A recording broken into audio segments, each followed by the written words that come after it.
So here we are out in the studio just to test these two foams right here. Now this one is the common one without a flame retardant standard, and this one is the LED industrial foam, which has some sort of a standard for flame retardant, fire retardant. Right? Now again, both of these foams will burn with direct fire. It's just some people, they actually smoke in the studio. We have a mock cigarette right here. Some people actually smoke in the studio, and this foam with the fire retardant are designed to withstand sort of a little bit of smokiness right there. Alright, so I'm going to show you a little test of burning this. Now these things are very dangerous. If put near to close fire, it would immediately burn without a moment of notice, right? Now again, if I were to put direct fire into this thing here, it would burn, right?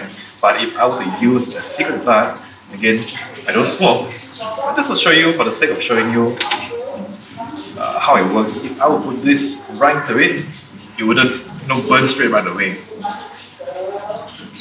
Hey guys, Ruben here, founder mentor, and so sorry about the drumming that's going on next door. Right now, in this video, I'm going to show you a bit tips. I'm going to give you a bit tips on using sound acoustic panels or foams like this one here. Now this one here are from LED Industries. They're really nice and also very high in density. Alright, now first thing first, I want to get something off my chest. Alright, now these things here are not soundproof foams. Now a lot of people out there think that these are called soundproof foams, and buying a few of these things and putting it up on your studio will make their studios magically soundproof. It does not do that, right? Now this, what its function is to actually reduce echo from your room. Alright, not soundproof it.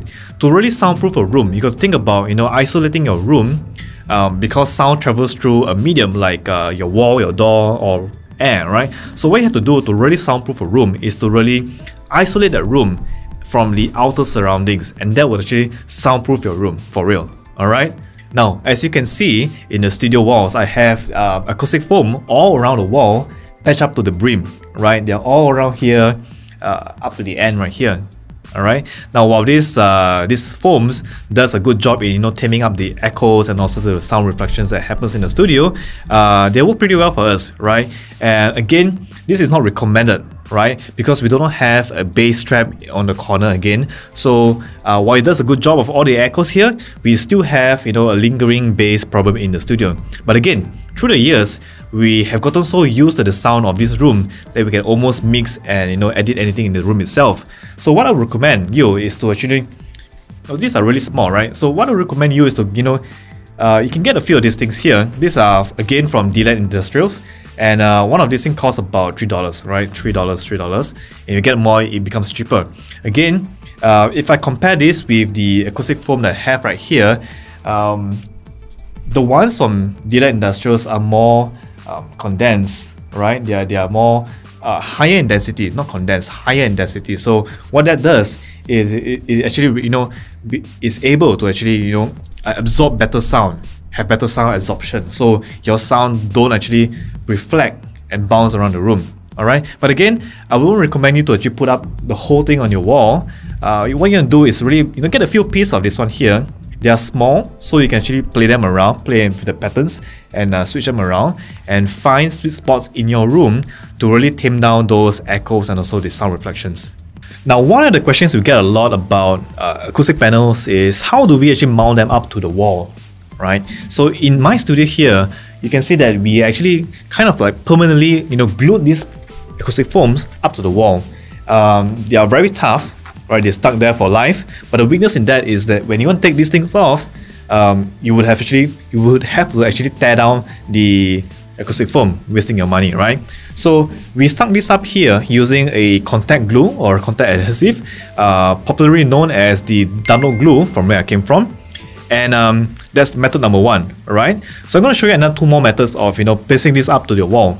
Right, and the second method of doing that is to actually use a double-sided tape on the back of the panel, right? And here I only have a very small piece, but ideally you want to have a bigger piece here. And what you're going to do is you want to put up a sort of a gypsum board or a plywood on your wall and stick it there. Alright, now this method will actually enable you to take them out after you want to take them out from the walls itself.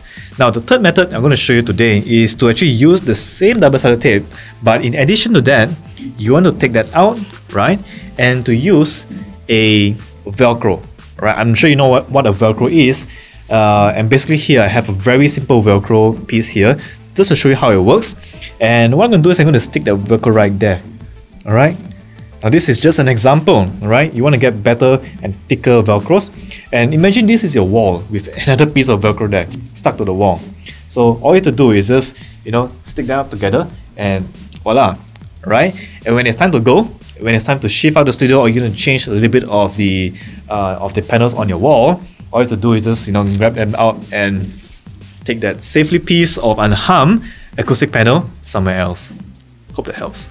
So right now I'm in a room with the exact same dimensions as the studio over there, right? And you can immediately hear how echoey this room sounds like, right? As you can see, there's no acoustic foam. They're all just solid concrete on the wall, and this gives us a sort of very echoey room. So a bit of sound acoustic panels will actually help with the room right here. And again, you can hear how echoey this all sounds like, right? Really echoey. Now let's get back to the studio right there. And here I am again. You can really hear the difference between the echo in that room and in this room here, right? You can really hear the echo that happens, that is being recorded with all this foam around. So who should really buy these acoustic foams, right? Now these are not just for studio owners or people who record music. They are also great for people who do multimedia work. I don't know, anybody who really wants to tame the echoes and also the sound reflections in their room. Alright, now one thing to note is, what's the difference between the one which is egg shape and the one which is has a pyramid shape, right? Now the only difference between these two is to really the way they refract sound around.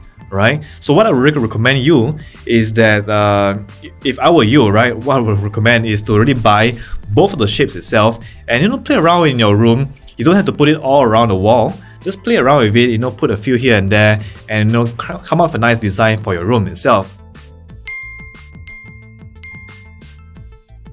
So let me know what you think about the acoustic foam, and if you have any questions again, let me know in the comment section down below, and I'll see you. Thanks.